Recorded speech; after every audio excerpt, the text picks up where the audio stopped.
Akers, Wonderland, ladies and gentlemen, it's the moment you've been waiting for. It is the opening show of the Road to Stadium Australia Women's World Cup, New Zealand Australia 2023. And as always, I am joined by my partners in crime, Matt and Adam. Adam, how are you? Fine, ready. Interesting choice of the word crime. Looking forward to the criminal proceedings we're going to undertake tonight. Yes, very excited. It is it's like the Christmas Eve sort of feeling, isn't it? I mean, by the time we're recording this, obviously on the Tuesday, by the time this goes out, it will be the day before the big one. And we do have exactly 24 hours. Yeah. Plus another 4 because it is 8 p.m. in the UK. Right now, yeah, and of course the kickoff is 8 a.m. in the morning. Is the first game UK time, so very, very, very, very, very, very excited. Which I wasn't feeling, as I mentioned in the previous pod, wasn't feeling that at the end of the last season. But the World Cup vibe, it's caught hold of me, and I can't wait. You know, when we, sorry, Lottie, go on. Go on, Matt. Go on. I was going to say the thing that I had to title this Skype meeting, I put towards the nights before kickoff, and I thought it is that. It's World Cup Eve. If you know that exciting feeling that we had during the Euros of like that countdown, and it's almost like we're getting that back, and it feels so nice to go back again and be like, right, okay, we've got another one coming up, and this time it's not just Europe take on the rest of the world, or England versus the rest of Europe, or any that. It just feels nice that we're getting to experience new things. You're seeing more about the Aborigines and the New Zealanders as well. Over a lot of the content that we're seeing is a lot of migration of them, meeting them, doing native dances thing, seeing Katie Zellum running around doing the only running that she will do of the tournament, let's be honest. Yeah, so I caught you out there, sorry Lottie. Yeah. But I've also seen Lottie interact with the kid as well, hiding in sort of the grass. I don't know if you've seen that as well, but it was yes. Do you mean Lotta? Lotta, sorry, I've done it again. Called her Lottie. I've done an ad. I'm going to have so much fun this World Cup when you guys are talking about Lotta, because you've so many times you called me Lottie, you called me Lotta, and it's actually funny. I'm at the point where I've just given up, you know. But right, anyway. Anyways, everybody's just heard Matt is also here. Matt, are you good about having that World Cup bug, so to speak, like the rest of us? I think it's going to be a very, very tense but enjoyable World Cup, and I mean tense by we won't have the same issue. We'll have different issues than we had at the at the Euros. Sorry, we don't have England wise, but the other teams as well. They've all got their own issues as well. So it's almost like those 7 or 8 teams that you'd say are expected to get to the quarterfinals or potentially even go and win it. They've all got their own problems. So that's great to see. Well, it's great to see. It's quite bad. They got great. I mean, it just means that anything is possible. I mean, of the 8 teams that we're talking about today, potentially one of them could be champions, but they've all got their own. We should clarify. I mean, the nature of the problems you're referring to, I should say. I just wanted to clarify. But yeah, some team selection, injuries, tactical issues, maybe. Certainly, there are question marks in that regard around some of the teams. I was just feeling, because it was only a year ago when I was in a hotel in Manchester, and we were doing it was just before the game, the game at Old Trafford. I mean, this was what was so incredible at the Euros last year. It made me excited about going to Manchester. And I was in my hotel, you were all on the call, and we were all doing the recording and discussing what was coming up. And it's amazing that it's almost a year, give or take, obviously. But footballing wise, we're back to this again. And the only downside of this World Cup is obviously that none of us are there. None of us what was magical at Euros was actually being at the games and traveling and visiting people. And because of where it is and timing and stuff, unfortunately, it's not. For us, it wasn't feasible to go there and watch the games, but we shall be watching on the TV and wishing our England and our other gooners in other countries, other teams, all the best. No, absolutely. I mean, obviously, last Euro in the Euros we had Kai, Robin, and Ashley as our mascots. I wasn't impressed there. I believe one was yellow with pink hair, one was blue with blue hair, and then the other one I'm not too sure what colour it is. They were just like very cuddly teddy bears. They're like alien creatures, weren't they? Yeah, no, like, they were a little bit. For me, they looked like Teletubbies. Like, almost like they were rejected versions of Teletubbies for me. I don't know if that was just me or it just looked really weird. I don't know. I just wasn't the greatest fan, but I've got to say, Tizuni the penguin is absolutely bloody awesome. I mean, even Megan Rapinoe has got rid of her pink hair. Her hair is now blue, the same as Tizuni's. I do apologise for any Australians or New Zealanders listening. I probably pronounced that incorrectly. But what do you guys make of Tizuni? I mean, I love it. I mean, everyone loves a penguin. I mean, I was more of a Twix fan myself. But no, penguin. Sorry. No, I think also another thing that's really important. I think I'm assuming that Tizuni is a blue penguin. They're very protective of their penguins in Australia and New Zealand. I remember when I went out there in 2016, if you had a group of penguins nesting there, that part of the beach was closed. You could not go anywhere near it. So, yeah, no, they are massive fans of preserving their ecosystems awesome. for sure. We can all agree that penguins are awesome. They are just as a race, especially when you see them on the David Attenborough documentaries. It's always something worth looking out for. They are, they're amazing creatures. You know what? Matt, it would have been nice for one of them to do like a bow and tie and almost do like a Mary Poppins sort of feeling of them like coming to life with some of the Australian and New Zealand players, just to sort of like bring it more to life a little bit. But I'm just disappointed that they didn't call the penguin Pingu. I think that was a missed opportunity there. I thought they just. I think it's a little bit of a missed opportunity, but that is. I think I do feel like it is a bit of an English thing from when we were all growing up. You know what I mean? But I'm assuming that the name means something to the Australians and the New Zealanders. Absolutely. If anyone does know the meaning of Tizuni's name, please do let us know in the comments. I am very curious. Another thing that I think has been really, really quite cool at the moment is the Unity jersey sailing down the Brisbane River in reflection of the diverse spirit of the game and the solidarity between the 32 teams. I mean, how important is it in the women's game to be, how do I put it, in solidarity? I think that's the right way to phrase it. Solidarity with your fellow teammates and so forth. It's it's the women's game, isn't it? If it needs to grow, it's always been fighting an uphill struggle, shall we say, and a lot of issues, and we can only fight those issues if we are united. I am most definitely. Matt, how exciting is it that 1.3 million tickets have been sold for this World Cup? That's brilliant news, actually, if you think about it, that a lot of people go to Australia. I think it's around that 5 million people go and visit. It might be bigger. People will let me know. But as well as people going to New Zealand as well, they're not just going to one country. They're almost like hopping between both countries.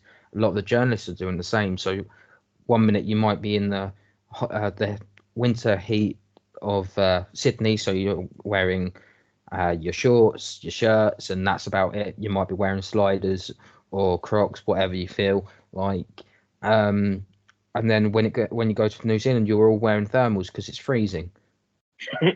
It's just incredible to think like that. It's not like they have it. I know it sounds really random, but you wouldn't have a World Cup in Antarctica because there isn't. It's not doable. But just on the unity front, I think it's fantastic as well because, as we've mentioned on the Fallout, there's been a lot of issues, and for 32 teams to come together and say we are united in these, and we'll be probably talking about them in the part 2 as well. It's great to see that we're having a united 32 teams instead of they might be rivals on the pitch, but off the pitch, everyone stands together, which is great to see. Absolutely. Another exciting thing is we have actually done a Vic Akers Wonderland sweepstakes.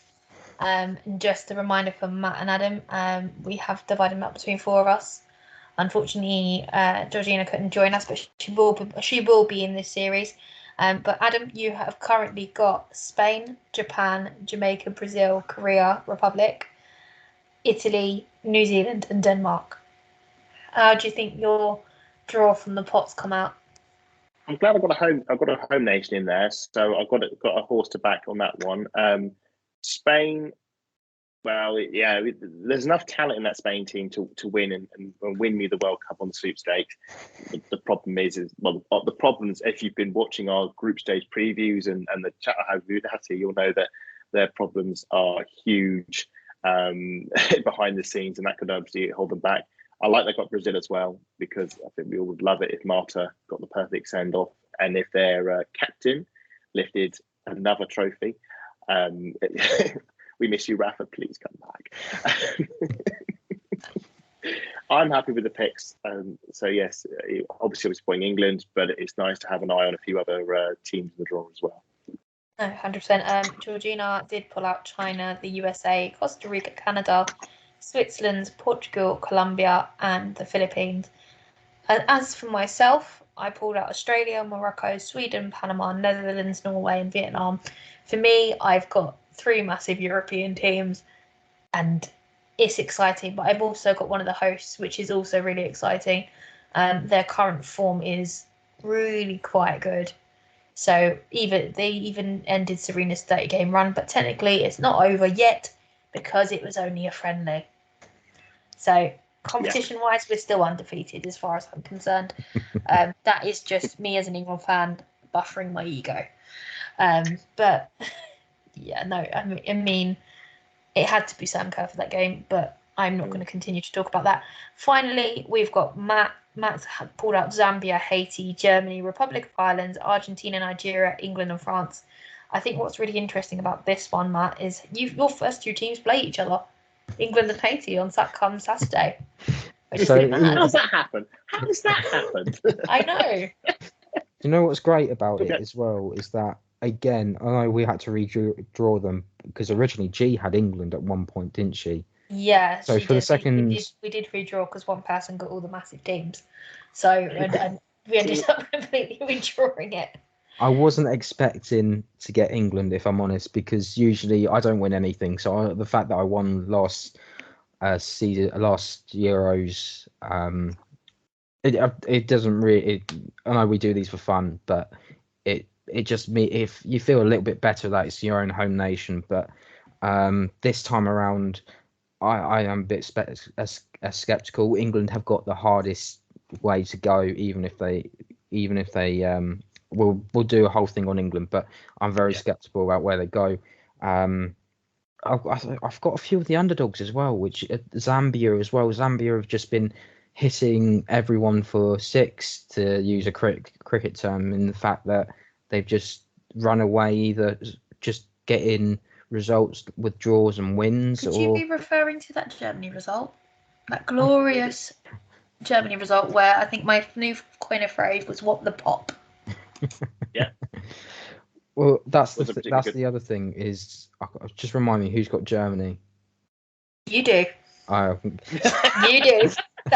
So that's the other thing. That's the other point as well, is that it could be, I could end up having most of my teams knocking each other out, or it could end up being that someone else is going to be champion. You never know with sweepstakes, and I'm looking forward to this one as well, because it's going to make things a little bit more interesting. But at the same point, you never know what's going to happen at a tournament, and it could end up being that one of these teams is just going to pull off a game and a half, and that's the difference between them qualifying for the next stage or not.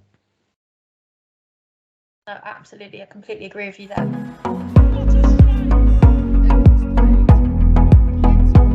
We are back after that short break. Sorry about the complete disconnect there. We did have a bit of technical difficulties, but we're back. We're back with a brand new section just for the Arsenal women. We have today we're looking at 8 of them that are on international duty for the next 2 days. And the first player to open up in her game, New Zealand v Norway, is Frida Leonardsen Mornem. Adam, she's had an absolutely superb season. Bend it like Beckham's around Bayern Munich goalkeepers. And there's several other worldies that I was honoured to witness and be a part of. Leicester at home. I mean, you were right there in the corner. What a season Frida had. I think she was voted our player of the season. I mean, she was certainly my player of the season. And the biggest compliment I could pay to her is at the beginning of the season, I couldn't see where she fitted in our team. And now I can't see her out of the team at all. The way she's made that position, I'll say, her own, with the fact that the greatest compliment is we didn't, and this is not a slight on Viv, but we didn't miss Viv. You know, Viv was on number 10 and she's great. She's an amazing player, but Frida took that role and just was amazing and scored Leicester, great goal. Scored a very nice goal against Liverpool, which was quite good away at Liverpool. Superb against Bayern Munich. I think it might even be a goal of the Champions League season. The Perla, just perfect top bins. No back, just an amazing player, an amazing talent. And we can now see why Jonas really wanted to bring her to the Arsenal. And now we get to see her play for Norway. I think we'll probably say she probably didn't really light up. Well, Norway itself didn't really light up at the last Euros. They were sort of out before it got started after a very fun game at Brighton. But this time around, I think things will probably be different. We've got a new manager, a new world-class manager in Hege Riise, who we all remember from our wonderful Tokyo 2020/21 Olympic campaign for Team GB. With some really astute sort of, squad picks. I think we can all agree that she picked the best players available for Team GB for that tournament. But now she's with Norway. There was some sarcasm in there. I hope you picked it up. I'm really intrigued how Frida's going to do on this one. I really hope we get to see hope she carries over her Arsenal form to Norway, and she's going to be playing with some world-class talent in that side. The likes of, Caroline Green Hansen, Gura Wright and Aga Hegerberg. So I can't wait for the opening game. She gets to play on the opening game of the World Cup. What an honour that's going to be. So I can't wait. No, absolutely, 100%. It's always nice to see one of our girls in the spotlight. But the second opening game, that's a few hours later, has 3 of the Arsenal stars. We have had our captain that dragged us over the line at the end of the season. That is Kate McCabe. My money personally is for her to be the first of the Arsenal girls to get a yellow card, but not first of the tournament. I have a feeling that's going to go to the Kiwis. So we will see. But Matt, how do you think Katie's going to do up against Steph Catley and Caitlin Ford?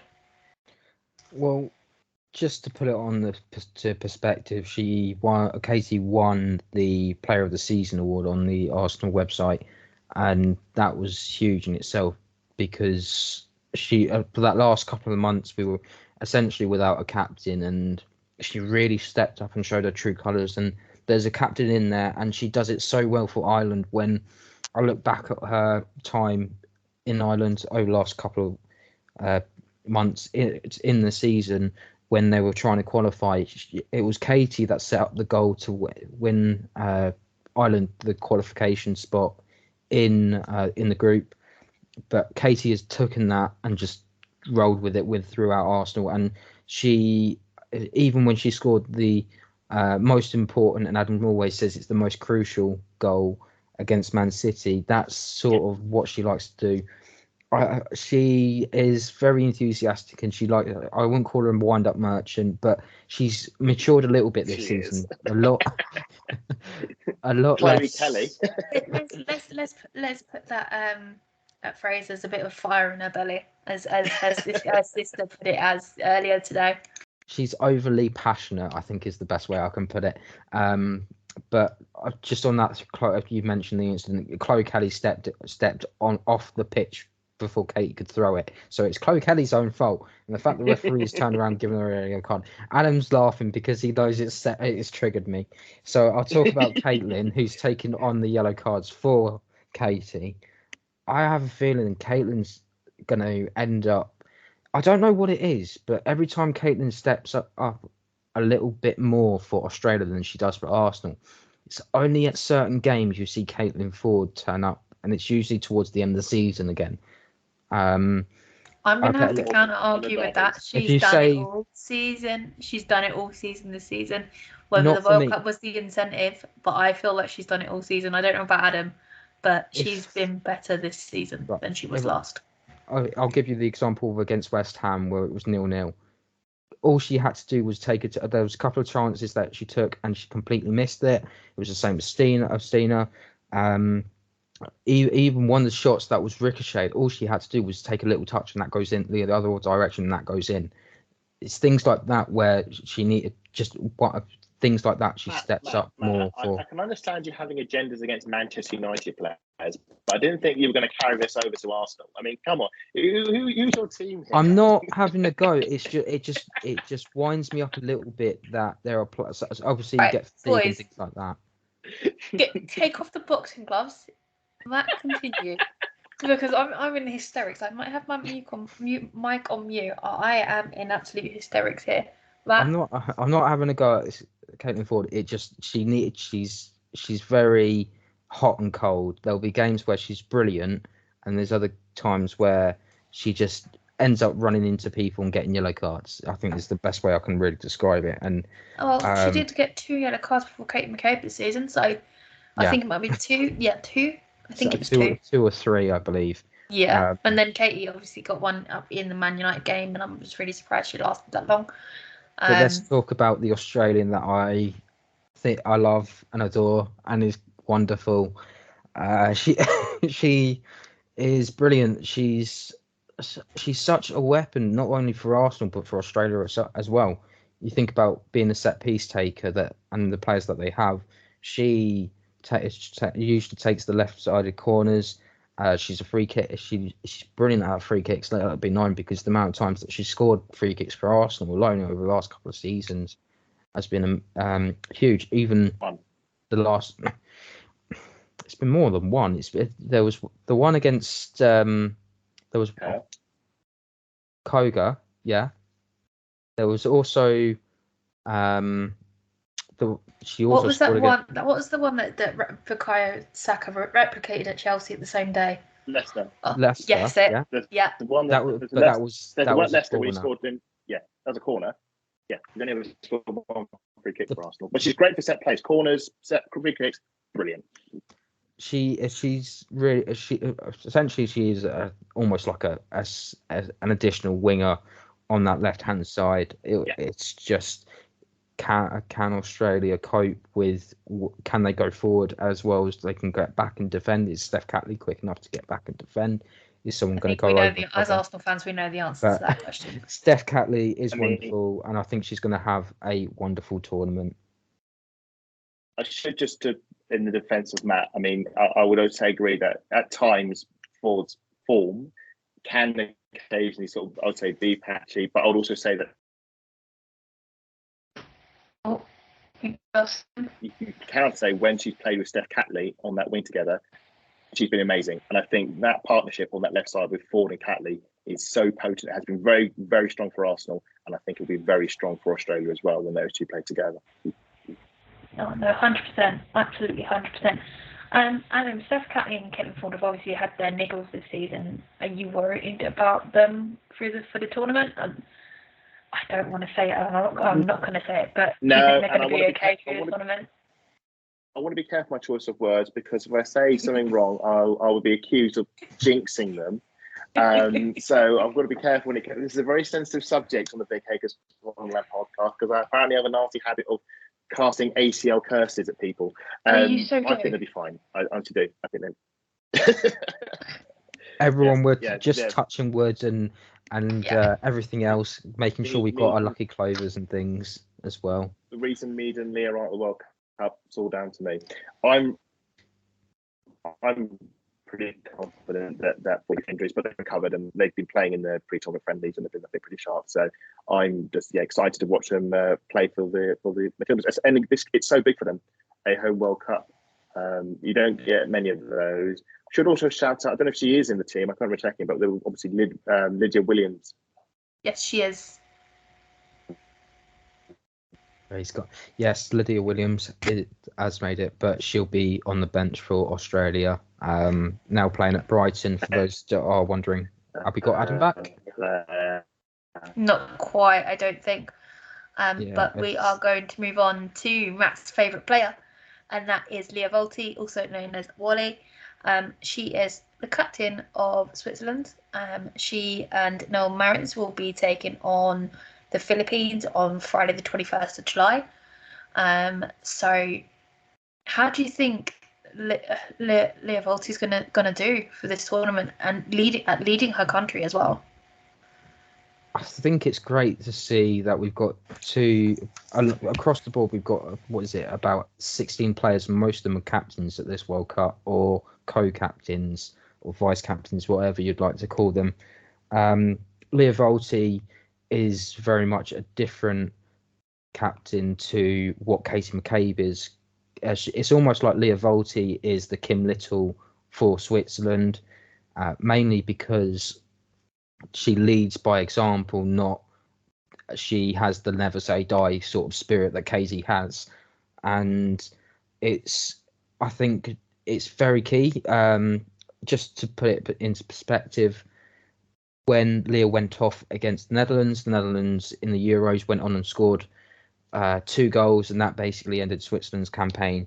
Leah Volti has been a bit hit and miss this season, mainly down to niggling injuries, mainly people targeting her left, right and centre. Again, Katie coming across and barging Lena Oberdorf comes to mind.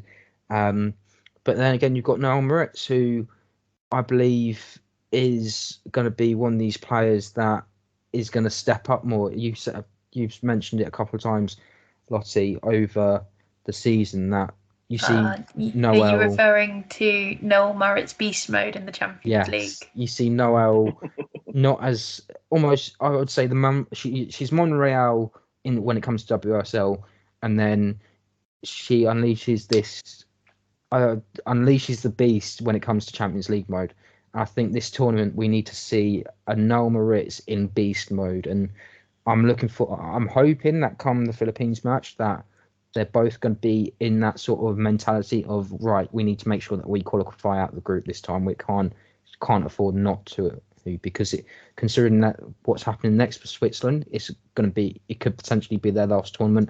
They'll want to go out on a high, but for both those two, I think they want to perform at a higher level than they have over the last previous tournament.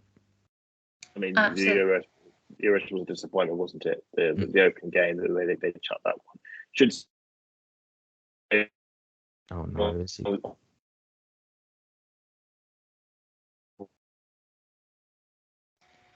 He's trying.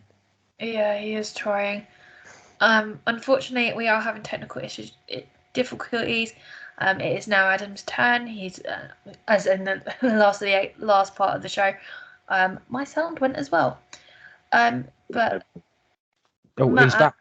Oh, yeah. No. Yeah. Yes.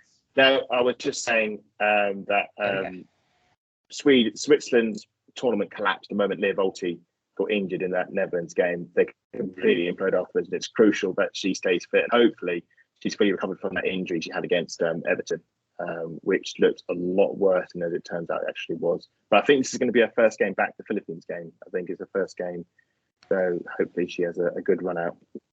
My one worry is that they do target her, and they target her like nothing against Aggie Beaver-Jones, who did the injury, but all it takes is something like that, and then your whole team falls apart because you haven't got that anchor. I think is probably the best way of. She's the moral leader. It only took 5 minutes. It was only 5 minutes in the Netherlands game. 5 minutes was 1-1, and they had 5 minutes left to play out, and it's just like pulling the plug out the bath. And she is so crucial to that team, as she is for Arsenal. So that is the that's on my transfer list as someone to be covering her next season. It's on your transfer wish list. Don't say that. That's criminal. Even from Matt. But we are going to move on to our last two players who are appearing in the very early kickoff of 3:30 a.m. UK time, and that is Nigeria and Canada. We know that Sabrina will not be the number one keeper, but Do you think Sabrina D'Angelo will get any minutes? The only way I can see it is if the number one gets injured, or if they do a rotational last game Rawley throws, will play the reserves. I think we've seen how she's played for us this season. So, I mean, I think back to that Man City game. I know she conceded the early header, but those saves in the first half, as much as the Katie McKay winner gets all the plaudits, and rightly so, the only reason she's able to win the game is because Sabrina kept in the game in that first half. She could easily be the number one keeper, and can probably count herself a bit unfortunate that there's another world-class keeper in front of her. I'd hope we'd see something of her, but I'm not holding out hope, really. I think it'll be unlikely unless there's a tragic injury. The big one I'm looking forward to is Chloe Lacasse, our star signing, which has sort of gone a bit under the radar after the deal. But I hope we get to see her play for Canada. She's only recently made a day for Canada. She's been with the international setup 10 years earlier, but only now because they've got such a world-class striker in Kristen Sinclair. It's very, very difficult to muscle in on that. But hopefully we get to see a few minutes from her and maybe a goal or two. Good grief. So that's the one I'm looking forward to in that game. I probably won't watch it. It's 3:30 in the morning, so I'll probably look out for the highlights and hopefully she does something special. Absolutely. I mean, for me, that's definitely one to watch back. Matt, are you looking forward to seeing our brand new signing? Get some minutes under her belt? You know what? It's always great that you're getting players in before a tournament. So usually I'll just use the Euros as an example. We were again linked with Jessica Silva of Portugal. Someone's like, somewhere Jessica Simpson's looking around and say I don't play football. I don't even play soccer. Anyway, the links to Jessica Silva didn't happen, things like that. But there were there was talks about Victoria Pelova. So it's nice that we've got some sort of players just before the World Cup. And we're not having to go, I would want this player, this, almost like you're having a transfer wish list, like I mentioned. I'll be probably looking at players that play in the defensive midfielder role, like her, certainly a Volti, and saying, I'd like her as a backup. But it's nice. It's nice that we're seeing that. But at the moment, Chloe Lacasse looking very forward to seeing what she can do, what she can prove. She doesn't have to be playing up front. She can play on the wings as well, as seen for Benfica in the Champions League, as Adam has mentioned previously on our previous podcasts.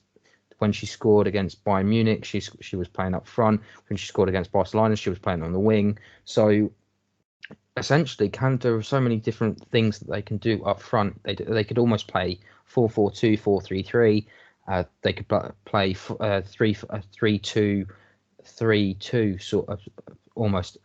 If you get like a tweak on the 5-3-2 sort of formation. Just I know that's not my biggest sort of form suit, but anyway, I'm looking forward to seeing what she can do, and I'm hoping that we should see Chloe Lacasse just being Chloe Lacasse, running past players and making sure that she can get some sort of attack in the box, and it's going to be a great opportunity for her against Nigeria. Let's put it at that.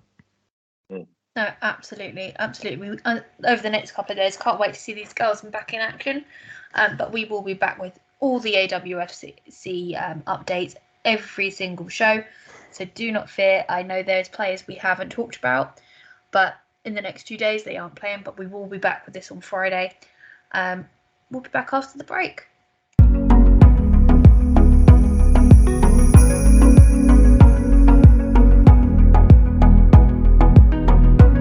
Now we're going to talk about the first 5 games, which is everything up till Friday night before our next show. Our first and foremost is our opening game, New Zealand v Norway.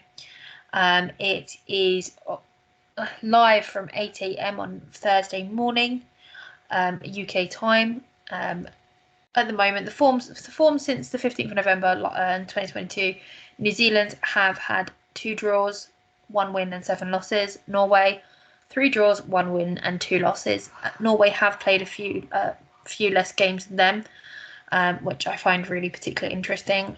Since 2014, they've met 5 times. There's been 3 friendlies, once in the Olympics and then once in the Algarve Cup. The last time New Zealand won against Norway was in 2019 in a friendly, and that was 1-0. Other than that, they haven't beaten Norway at all. Matt, what are your thoughts going into this game as an opener? It's difficult. You couldn't ask for a more difficult game as a host, and I think the main problem is that this Norway side is talented enough to almost be able to go through to the knockouts, but over the last tournament they have failed to, and it's almost like they're the Belgium of the women's game at the moment. I think that's the nicest way I can put it. Ada Hegerberg, Guru Reisen, Frida Leonhardt Marnham as well. You've got other players in there that I probably haven't even mentioned. Caroline Graham Hansen as well. I probably said her first name wrong. I do apologise. Adam's probably biting my head off right now if his internet. Yes, see, I knew that was going to happen. There's Ada Absolutely hear that cackle.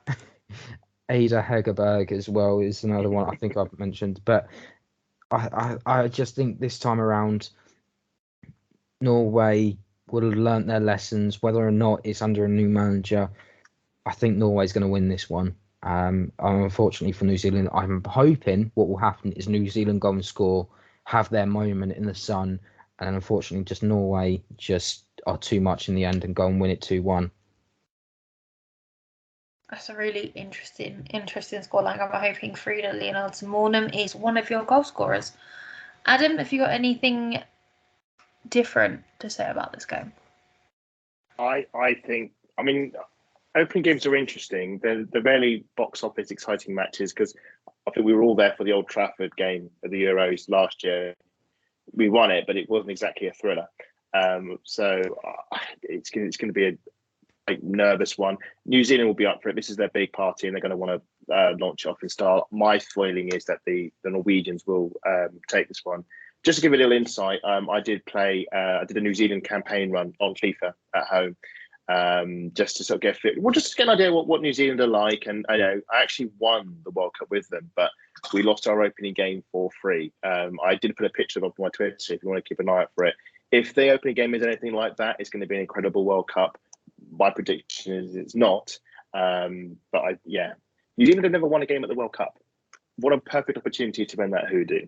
And if they did, then if New Zealand do pull off what will be an incredible result and actually beat Norway in the opening game of the season, well, that's the perfect way to kick the party off.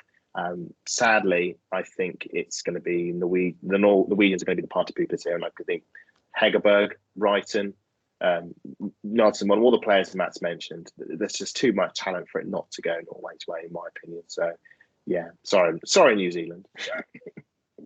To be fair, I couldn't agree with both of you more.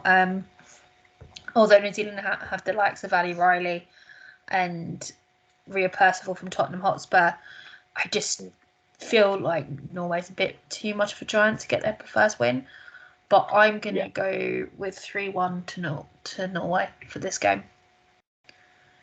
Adam, have you got a scoreline for us? Mm-hmm. Oh, sorry, just lost you there briefly. Was this for the Australia game? No, the New Zealand game. What's your prediction? 2-1 Norway. Sorry, I said no 2-1 worries. Norway earlier. Sorry. No worries. Absolutely no worries. But we are going to move on to our second opening game, and that is Australia v the debutantes, Republic of Ireland. They're formed since the 8th of October 22. Australia's have had 9 wins and 1 loss. Republic of Ireland have had a very much mixed bag: 3 wins, 1 draw, 3 losses. The last time they played each other was on the 21st September 2021, and it was 3-2. But who was it 3-2 to, Adam? Hang on, it's 3-2-2. Who was the third goal scorer? To who? I'm asking you who won that game? 3-2-2 to who? To who? Yeah. Exactly. Exactly. Oh, I'm going to just say, did Ireland win it? Yes, they did. It was Louise Quinn in the 49th minute in that friendly. Adam, how's this game going to go for them? It's obviously Republic of Ireland's first game. Australia are the host. So for me, out of the 2 opening games, this is absolutely massive. I can't wait for this one. I cannot wait for this one. Just because I mean, obviously I'm an England fan, but I'm a fan of all the home nations doing well tournaments, and I know Republic of Ireland technically isn't, but considering its proximity to us, I sort of have a soft spot for them as well, and I really want to see them do well, especially with Katie McCabe. It's her first tournament, her first time leading as captain Republic of Ireland at a World Cup. It's going to be incredible. The fans are going to be incredible. But it's against a home nation, Australia. It's probably the worst team to face up against, because they are going to be obviously at home. They're going to have the Matilda fan base firmly behind them. Australia have got one of the best strikers in the world, and I say that, yes, I know she's playing for Chelsea, but this is the World Cup now, and let's be honest, that's got she to be is the face of this tournament. 100%. Yeah. So she is, her face is on all the billboards. She is what Beth Mead was to us at the Euros. They are, she is the talisman, and they got, as we mentioned earlier in the show, they got Ford, Catley, but then they got the likes of Fowler as well. Haley Rasso, who's recovered from she had a broken back. Another excitement who's come back from an ACL. Another person who's really excited has come back from an ACL is Ellie Carpenter from Lyon. For them as well. Yeah, Ellie Carpenter, another one. Absolutely, it's a team loaded with talent, and we saw that unfortunately at the Olympics. I think it's going to be a really, really good game. I think though that the Irish might just pinch a draw on this one. I'm going for one draw of the World Cup. Oh, back in the 1-1 draw again. Matt, what are your thoughts on this game? As much as I can understand Adam's points, I mean, I've got a lot of encouragement for a lot of the Irish players, mainly because they do play over in the WSL. You've got some significant talent. Courtney Brosnan in goal, fantastic goalkeeper. Grace Maloney as well. Louise Quinn, who was former Arsenal player, now playing a trade down at Birmingham City. It's going to be her first ever tournament at 34 years of age. That could be her last tournament. And what an opportunity it is for them. But I just think that I think the age gap between the two squads is, I believe Australia have a younger squad. I think that their average age is around that 25 mark, whereas I think Ireland's is creeping up on that around that 30 years. That's the average sort of age. But I do think Republic of Ireland will get a goal, and whether it's a Katie banger, as always, I'm always trying to predict or manifest, whether it's Louise Quinn who ends up scoring that one. I'm not too sure, but I think this tournament Ireland will have their moment, and I have a feeling that they're gonna have whether it's they get one back and then Australia just go, right, okay, you've got one back, we'll go up the other end and score a 2 or something. But I've got down Australia to win 3-1 this game. Ooh, that's a really good shout. I'm going to go for a 2-2 draw.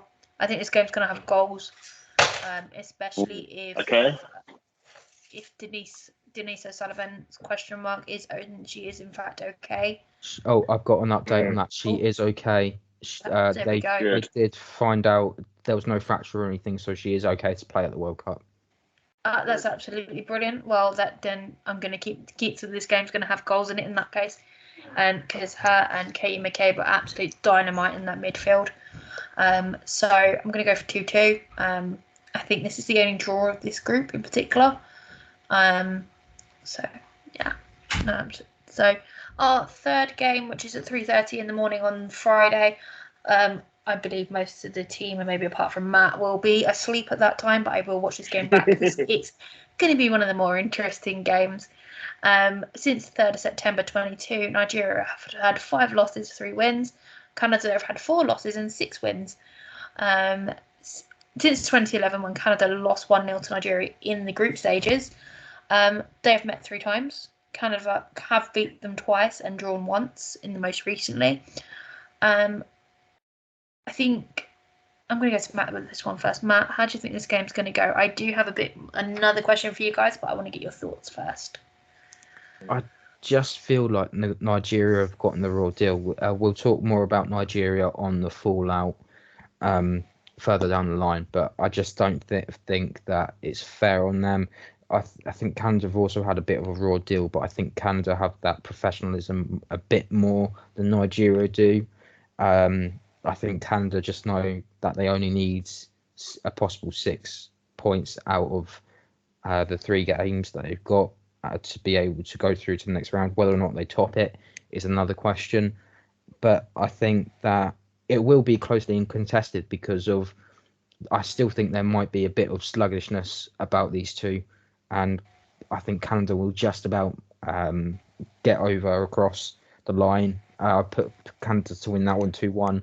If Chloe could score, that would be great. It would be a great little sign for the Arsenal fans. If she doesn't, then at least hopefully she comes off the bench, or we might see a little bit more about her, so that we get a little bit more of what we can expect next season. No, absolutely. Adam? Yeah, I've called this one 0-0. And the main reason is that I predict my main feeling is I think that Canada aren't. I wouldn't say they are. I think they're quite a defensive outfit, and Nigeria I think are going to put 11 players behind the ball and play for the 0-0. And I think it's going to be one of those games where Canada are going to be extremely frustrated. I remember their opening game. I think it was at the World Cup in 2015. I think it was for some reason I think it was a late penalty, or that one. Or there was a 1-0 win. They just scraped over, and that was their opening game. I just think that Canada, it's going to be dominated by the Canadians. I don't think they're going to get the breakthrough. I think Nigeria are going to get plucky points out of it. And I was very much team 0-0 during the Euros, and I'm carrying that trend onwards. I'm going to be everyone hates 0-0, so I'm going to be supporting the 0-0 cause until the very team end. Team 0-0 is this time round. Absolutely, absolutely. I think for me, supporting defensive structure and security.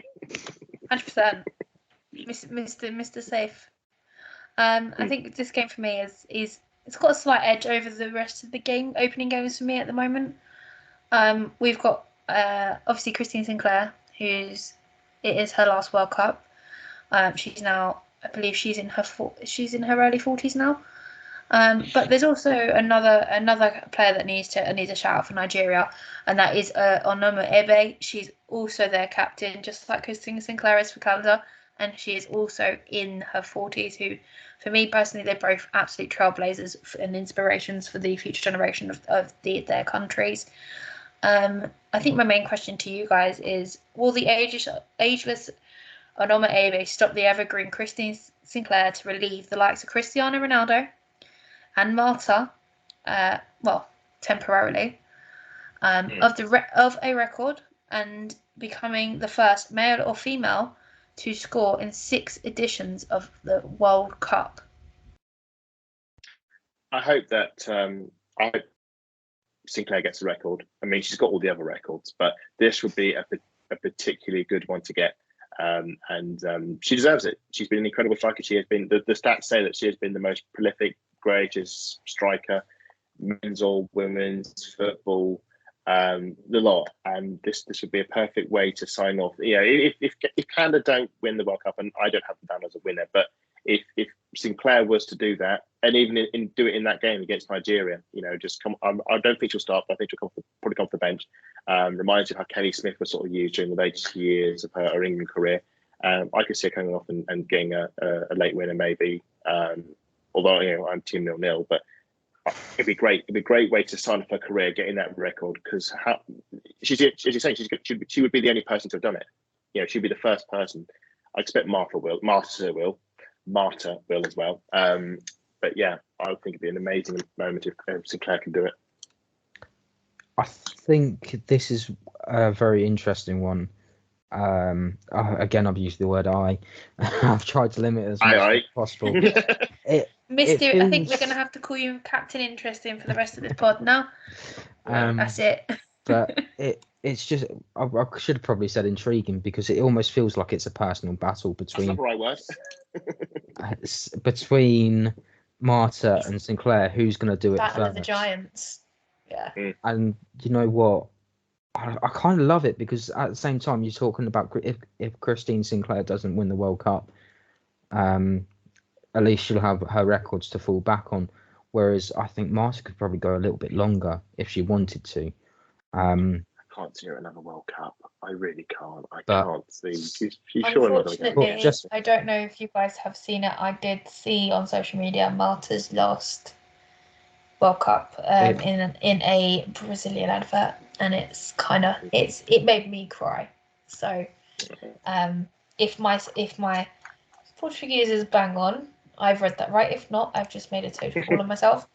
But I'm not saying it's not. There's a possibility that come the next World Cup, they might turn around and say, look, we need to fill a spot. We haven't got any forwards for whatever reason. There might be another injury outbreak or anything like that. So they might have to say, look, just put you in the squad and you can come on for the last 10 minutes and score your goal, and then you'll be the first player to score in 7 tournaments. But I think that's possible. Raffaele might be able to pull her strings with Marta, maybe. But just on the battle itself, as well, should Christine Sinclair and Canada win the World Cup, Christine Sinclair will actually, I believe she will be older than Dino Zoff was, the goalkeeper of Italy, when he won the World Cup with them.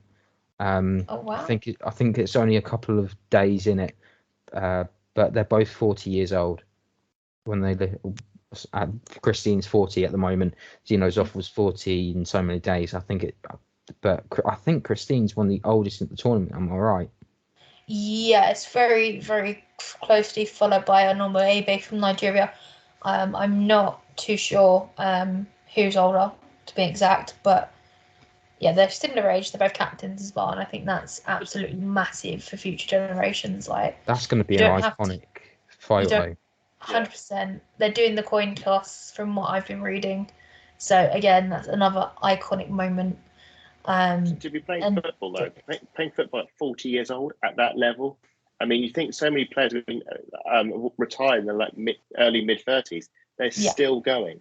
There's some that finished in their late 20s, and for them to keep going, for me personally, they are the trailblazers that should be inspiring the next generations.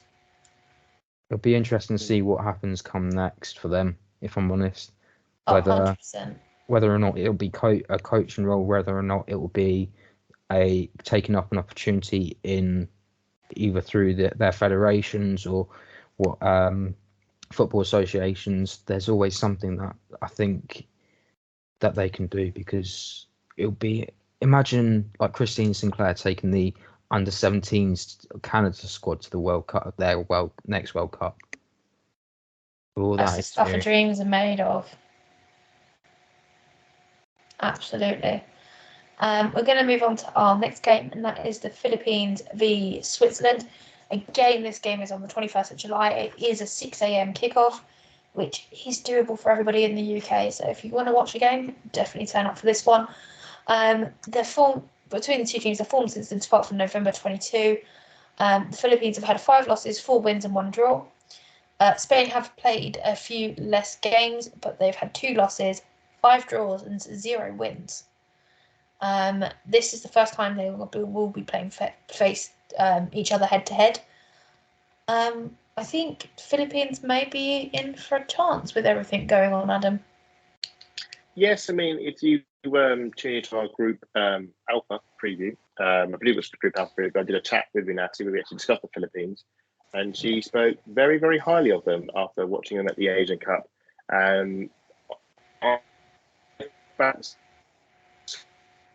Pretty based on experience. But at the same time, at the Euros, I'm predicting a 2-0 win for Switzerland, and they were 2-0 up against Portugal. Portugal were a bit of an unknown quantity, and they surprised us all. And sorry, Matt. Bad memories, I know. I think that Philippines have certainly got a chance, but again, you look at the Swiss team, you look at Moritz and Leovaldi, Ramona Bachmann. We mentioned them earlier. There's just so much. There is enough talent in there that they should be winning this game, and I'm predicting a Swiss win. That being said, if the Swiss don't turn up, the Philippines could easily do a number on them and make them look very foolish, just as the Portuguese did to them last summer. It is. Sorry, Lottie. No, it's fine. I was gonna say what? Question mark.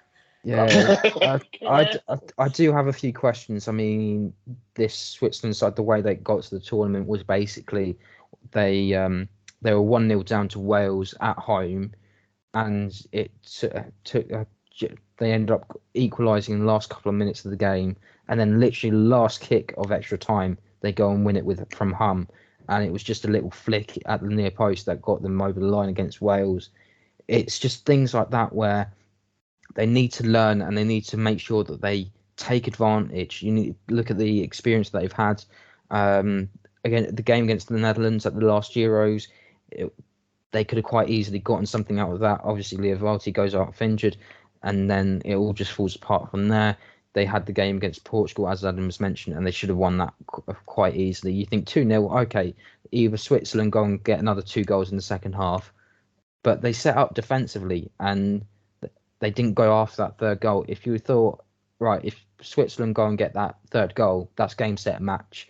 But with that in mind, I think the Philippines are going to put a lot of surprises, but I think the Swiss are going to just about narrowly win this 1-2-1. Absolutely. I think it's going to be a fight to the death, that's for sure. But I don't think there will be goals in this game for me. But I do think the Swiss are going to nick it 2-1 personally. I do think Philippines will get one through because they're a bit of a unknown from our perspective. Obviously, Inati gave us a lot of detail on how they've been playing and with the Fan Insider.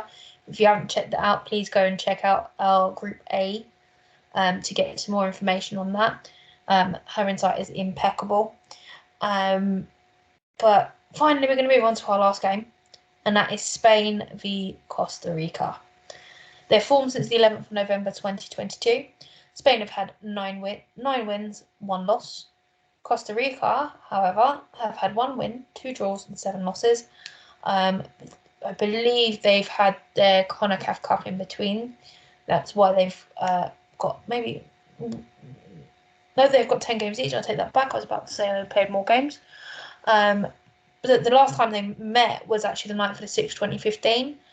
And it ended up being a 1-1 draw. And I believe Vicky Lozada and Raquel Rodriguez scored. So it's for me, this is going to be an interesting game. Basically, with everything that Spain's got going on in the moment, I think Costa Rica might be a little bit more hungry to win a game for this.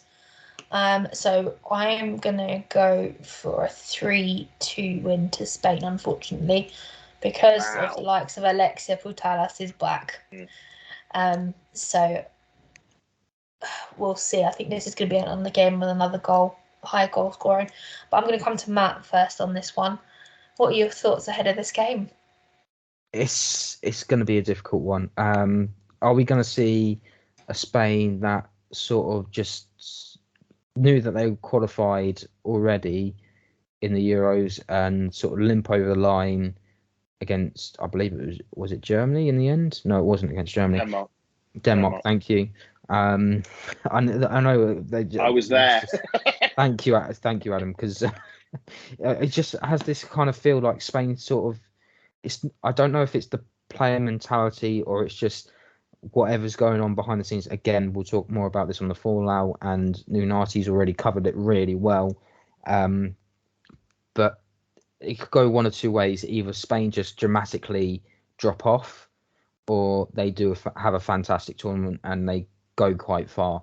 There isn't really an in between. The problem is I don't know what Costa Rica are really capable of, and I think Costa Rica will probably be more benefiting, not only for the climates and than Spain, but I just think that they're more adapted to. They're more harmonious in the squad. So I think Costa Rica are on that level. But can they do anything against Spain? Probably not. But you know what? I'm going to go for a 1-1 draw. Adam, before you go on, I do want to sort of ask you a question. Spain's defence is very mixed of experience and absolutely no experience at all in tournament football. Do you think this is the perfect opportunity for Costa Rica to get some goals in? I mean, we can only look back to the last time Spain played Costa Rica in the World Cup. Costa Rica won. They beat them 2-1 at the 2015 Cup. It was a tournament so bad, Spain actually sacked their manager. Seems they've forgotten how to do that nowadays. I mean, yeah, Spain are a bit, you could argue they're a bit patchy. I mean, we scored against them in the Euros, as did, I think only one team didn't in the last Euros, and that was Denmark. They only kept one clean sheet in the entire tournament. It's a challenge for Costa Rica. I think they will score. My prediction is that Costa Rica will score against the Spanish. I just think the Spanish have enough individual quality. You obviously are very excited. I mean, we all are excited about the idea of Alexia Putellas playing at this World Cup. There is a slight problem. In fact, obviously she has just come back from an ACL, and there's a very interesting contract that Barcelona have been very much managing her minutes. She only had 1 or 2 minutes at the end of the season, got to the end. Whereas, of course, internationals, she's playing the full game and just totally forgetting the fact that, you just come up for an ACL. Now we're going to whack you into the team and play for 90 minutes. So I wouldn't be surprised if she actually had an underwhelming World Cup. Because I don't think she's probably fully fit enough to play at a full capacity, and because the manager will just play Alexia in every game, and she may struggle. I think Spain in the tournament may actually struggle as well. It's one of the great frustrations about Spain. If they were if it was instead of Spain, if it was just Barcelona instead of Spain playing at this World Cup, with the Barcelona team, just the Spanish players at Barcelona, they'd win the World Cup, they'd win the Euros easily. The problem is they are not. They are poorly managed, they're poorly run. They are coached differently. They're coached poorly, and we end up in the situation we are now with players refusing to play and players not being picked and all sorts of ramifications. And with all that nonsense surrounding the team, I struggle to see them do well. I think they'll beat Costa Rica 2-1, but I don't. But I think it's going to be similar to the Euros. I think they'll probably just sort of limp through the group stage and then just peter out at the end, and that'll be an absolute crime because they are much, much, much, much, much better than that. No, absolutely. I think if we do see any poor performances, they will be due to those internal, publicly aware politics, which is really disappointing because obviously you've got the likes of Mappy Leon not there. Save it for the fallout. Hang on a second, let me finish. Jeez. I'm going to go hide now. Oh, so impatient. You got obviously plus a few others. I think we had the pleasure of seeing Mappy Leon play last summer, didn't we? If I remember rightly. Yes. In the Spain Germany game. Yes, in the Euros. So I mean, I could write a love letter to that woman and how she plays, and it's really disappointing to see that the situation is the way it is, and it's going to be affecting around that team. So I think I do feel like they have a point to prove, but also I think if they do go out at an early stage and they lose quite easily, their FA has to wake up and listen. I am not going to, unfortunately, I don't think Costa Rica are going to beat them. I think their only points they're going to get is off Zambia, like I said before. So I'm going to go 2-1 Spain. Sorry, Adam, did you want to add to that?